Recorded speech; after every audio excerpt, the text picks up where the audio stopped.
play a lot of games. I play a lot of new games, I return to older games, but every month I think my obsessions for different games always change. So for today's video, we're going to be starting a brand new series where once a month I will go through all the games that I was obsessed with in that month. Let's get into it. Before we actually get into the video, don't forget to like, comment and subscribe. Come join the Jellybean family. We're close to 7,000, well kind of, but yeah, you get the idea. So subscribe, help me get to 7k. Now, I always play Animal Crossing, I'm pretty sure at this point. You all know what it is, but in case you've never picked up this adorable little game, Animal Crossing is a cute little life sim game for players looking to escape the reality of life and experience an island getaway courtesy of the one and only Tom Nook. You see yourself landing a seaplane on a deserted island surrounded by beaches. You will meet cute little villager animals, build a new home, farm, collect resources, you name it, this game has it. Except bulk crafting. Apparently we don't have that yet and they didn't want to give it to us. Anyway, moving on. If you do want to see more on this game, I do have a ton of videos, so make sure you go and check those out. It'll show you a bit more of the game if you don't know what I'm talking about, but I'm pretty sure most of you here do. The reason this game is on my list today though is because of the recent community challenge created by Nintendo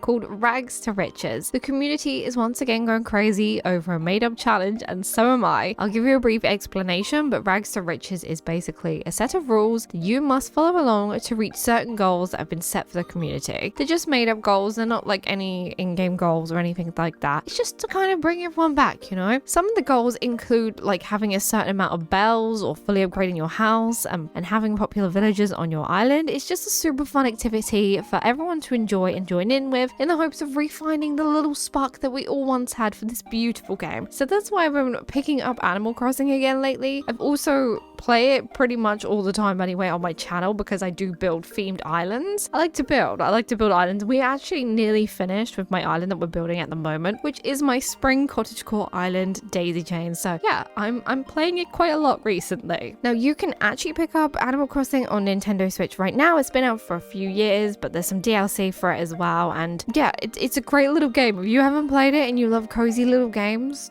definitely pick up this one. You won't regret it. The next game I want to talk about has also been out for a little while now, and that is Disney Dreamlight Valley. Disney Dreamlight Valley has been in early access now for nearly a whole year, and it has had its ups and downs, you know, it's had its ups and downs. Everyone was obsessed with it when the game first came out in early access back in September last year, and since then it's created a huge fan base. Basically, the whole idea of this game is that you end up in a place called Dreamlight Valley, a place where Disney and Pixar characters lived in harmony, until a terrible magic called the Forgotten spread across the land. Knife thorns grew and severed the wonderful memories tied to this magical place, and with nowhere else to go, the hopeless characters of Dreamlight Valley retreated behind locked doors in the castle. And then it's up to you, the player, to restore the valley and the memories of those who once lived in this magical place. Now, this is a very, very cute game. I say it's quite a grindy game. Like, I feel like you have to put a lot of time into it to be able to do the things. But basically, you know, you're in this valley. You can build the valley up to how you want. It's quite nice. There's a lot of different variety of items. They keep adding new free updates, which also is amazing. Keeps the game alive. It happens like every couple of months or so. Probably could dive more into this game if you wanted me to. I do want to add it to the channel, but there is a slight issue. I was one of those people that bought this game on Nintendo Switch, and let me be honest, it doesn't run great.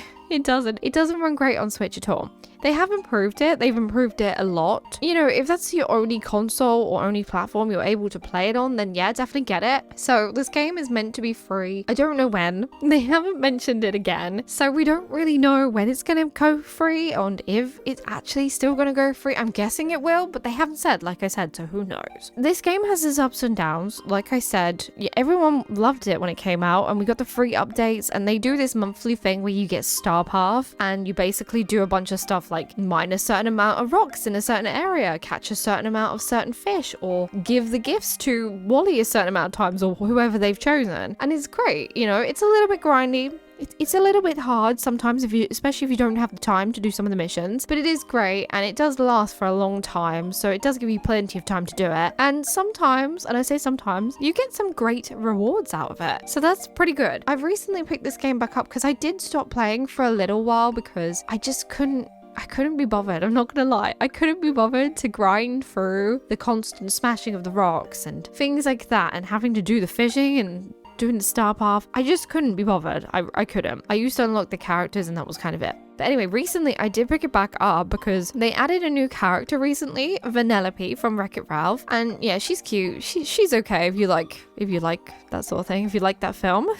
I'm not personally keen on the film too much, so she's not my favorite character, but she's kind of sweet. So she's in the valley now. And they also had this new edition of Disney Dream Snaps that they added. Disney Snaps. I think that's the correct name for it. I'm sure I'll find the correct name. Now, Disney Snaps will give you once a week a few categories, a few little things. I think they call it categories. Basically, you've got to build an area. You've got to set up an area, make it look really pretty, but it must include furniture and items and clothing from the certain categories that they've given you. So it might be like, you know, Lilo and Stitch is the category, but with elegant. So you'd have to get the elegant items and the Lilo and Stitch items and make an area and then take a picture of yourself and then you post it online. And then every week, people will get to choose their favorite dream snap out of what they see. And it's actually really good, and it's so good, and it works so well. The voting is really fair as well. I feel like the voting is extremely fair because it gives you 2 photos and you vote either or. So you choose that one or that one. You can't like specifically go and find someone's picture or anything like that. You literally just pick from that, and I think it's really, really fun. Why this is such a big deal is because actually everyone who enters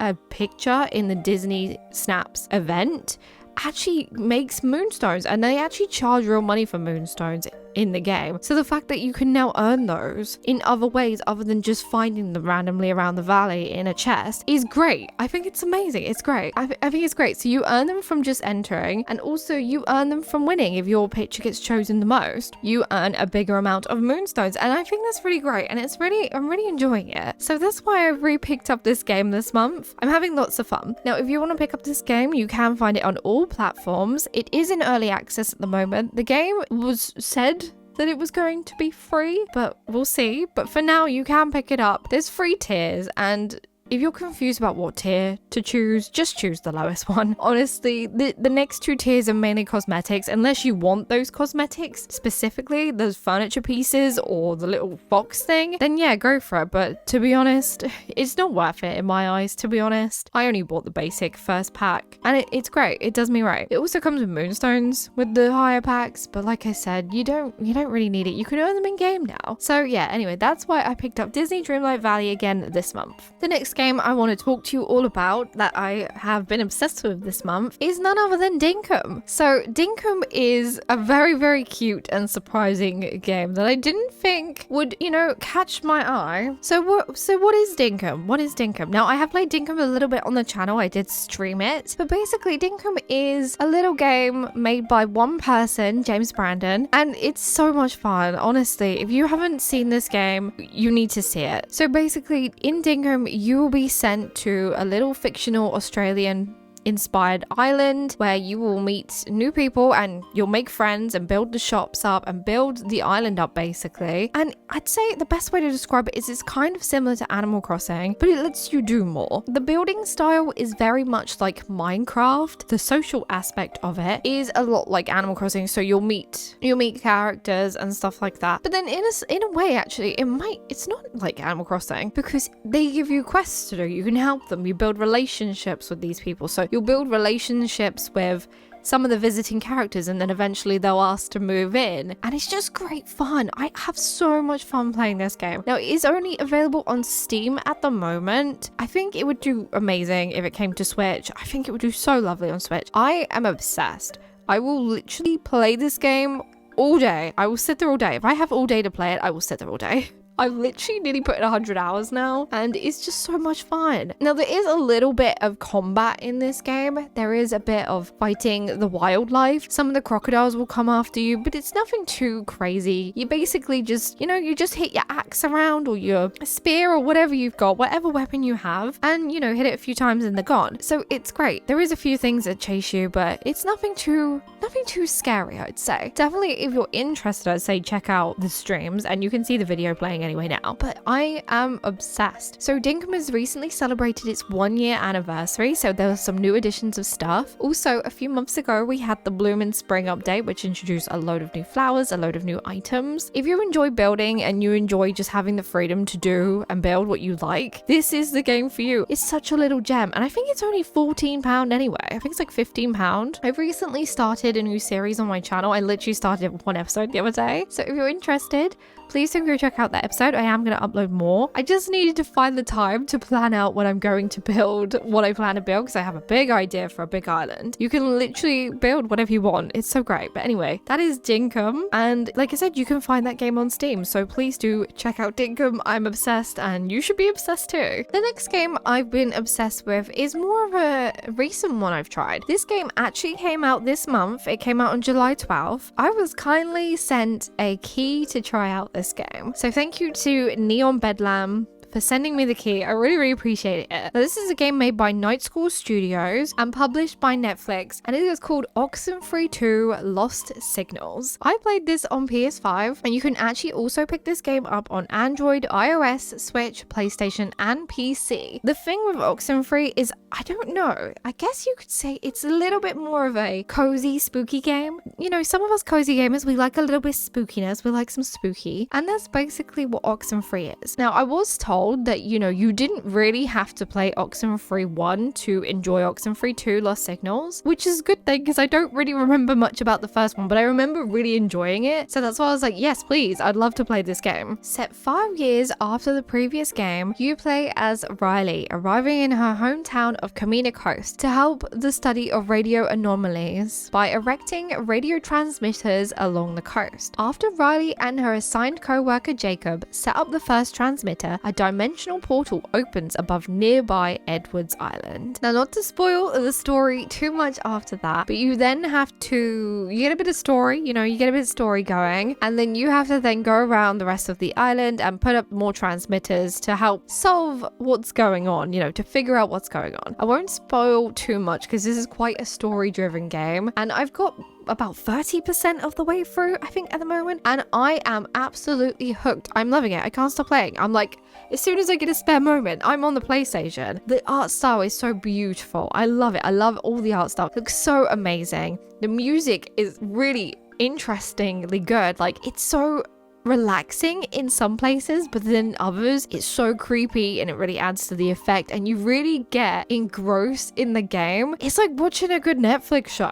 It is. It does give me kind of Stranger Things vibes. It does. It gives me like the Stranger Things vibes, which I love because I love Stranger Things. The voice acting in this game is out of this world. I cannot tell you. Such talented voice actors. It just helps with the whole atmosphere overall as well, which is great. I feel like I'm okay with reading in a game. I don't mind it too much, but when you have a voice actor who's acting it out and reading it, it just helps you feel a bit more immersed, helps everything just feel, it's just great. It's great. It's amazing. I love this game. Now, I did have a few jump scares while I was playing, but I was playing with headphones on. So the jump scares were mainly like a loud noise and stuff like that. There was a few bits which were like a little bit jumpy, but nothing too crazy. And so if you don't mind a few little jump scares, you love a bit of a horror film here and there, you should be okay with this one. So like I said, you do play as Riley and you're helping out this person called Evelyn, who you haven't met yet. You're helping her out with some transmitters along with your friend called Jacob. Now, there is weird stuff going on this island. There's weird things. I'm not too sure what it is. Even if I was sure, I wouldn't tell you because I wouldn't want to spoil the story for anyone. I love that,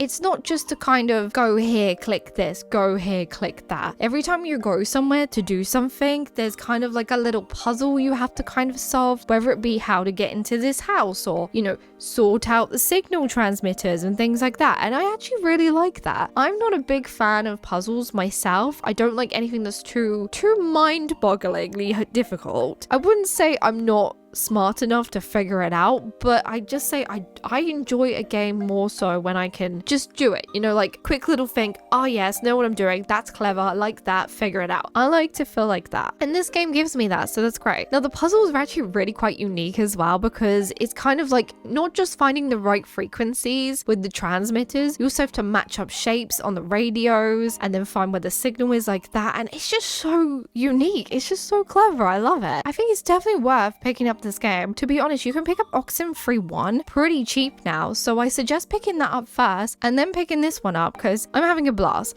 Like I said, do remember though, it is a little bit of a spooky game. It's a little bit spookier than a cozy game like Animal Crossing, but if you're into that, definitely worth checking it out. Pick it up, see what you think. But anyway, I've been obsessed with this game and I'm going to continue to play it. I can't wait to finish the story, and if anyone's interested, I might even play it on this channel, so let me know. I might stream it. The next game we're going to be talking about is a game that I didn't actually play a full game for, but I still wanted to add it to my list, and that is Go-Go Town. So Go-Go Town recently had a playtest, which I was fortunate to get invited to play on, and it was so much fun. Now, it wasn't too much different to it than it was to the demo. You kind of been chucked in the same little area, you know, to do the same stuff, but it was kind of a little bit more, hey, here's some freedom, do what you want, have a little experiment, build up the little town, that sort of thing. And I had fun with it. I played it for a few hours, and it's basically a game where you just help out some of the town folk by building these buildings like shops and restaurants and homes, and you build up the buildings, and the more you build up, the more money you make from the businesses, and then you obviously get more people move in.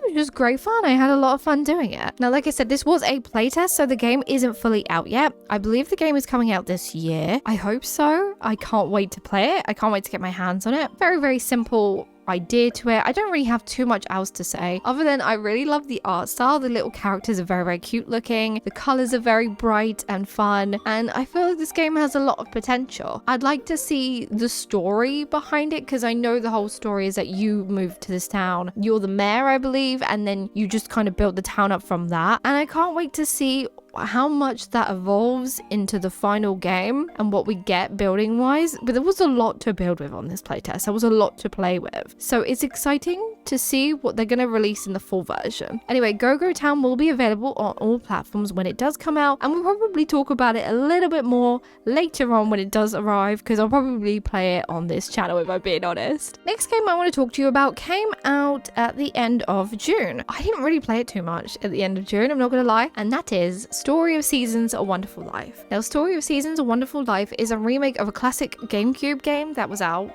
on the GameCube, and it's basically the remake of that, and they've added a few extra things, I believe. I don't know too much. Now, I did play this game for a little bit. I was obsessed with it for a short amount of time. I did start a series on it, actually. We're going to be continuing that series. I have a few issues with it, but we'll talk about those in a bit. The main things that are the good parts, we'll talk about the good parts first. So Story of Seasons is your basic farming sim. You have a farm, you have cows and sheep and chickens, and you also have people to talk to in the village, and you have lots of people that you can socialize with and you can marry. The thing that makes Story of Seasons: A Wonderful Life so different to other farming sims is the fact that it focuses more on your relationships between you and the characters than it does the actual farming itself. That's okay, and it's not okay, kind of, with me. I should have probably paid a little bit more attention to what this game was before I went and bought it. I personally, when I play a farming game, I don't care too much about the other characters. I don't. I'm sorry, I don't. I have never married anyone in Stardew Valley, for instance. I've never dated anyone in Stardew Valley. I don't think I did. I kind of just didn't do that bit. My favorite bit is looking after the farm, designing the farm, and looking after the animals.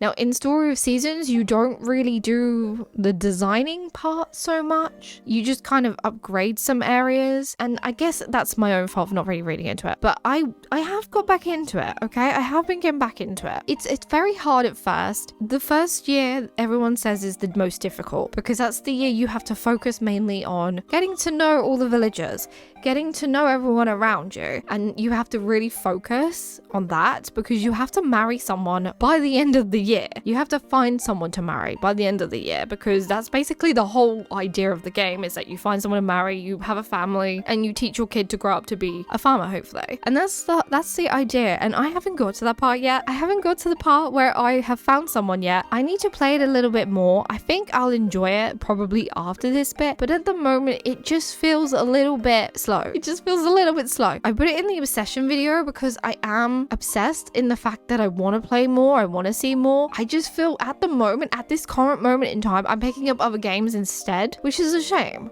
It is a shame, but I am going to go back to playing it. I do want to continue the series on this channel. Now, Story of Seasons, if you've played the original, of course, you're going to love it. You're going to feel the nostalgia. You're going to feel that, but I haven't played the original, so I don't have that. Now, Story of Seasons can be picked up and played on Nintendo Switch, which is what I played it on, PlayStation 5, Xbox, and PC, so be sure to pick it up if you're interested, especially if you love a good farming sim, especially if you have nostalgia for the old one. But please be in mind that I'm personally, and I know a few other people, aren't enjoying the first year, so the first year is a little bit slow, but just get into it and then hopefully it'll be better. I'll get back to you on that one. The next one we're going to be talking about is a surprising game. A game that I was surprised about because I didn't even know it existed. I recently purchased a Humble Cozy Game bundle and this game was in the package, but I didn't know anything about it and I was like, I have to try it because, you know, I bought it. It basically comes with a bunch of other games, and now if you check out Humble's Twitter, you'll find out all the games that they are selling over there. I won't be talking about it in this video, but you'll find it on their Twitter. And basically there was a game in there called Assemble with Cat. I've never heard of this game. I didn't know what this game was about. I didn't, but because it was in my bundle, I tried it. It was the first one I tried, actually, and I gotta tell you,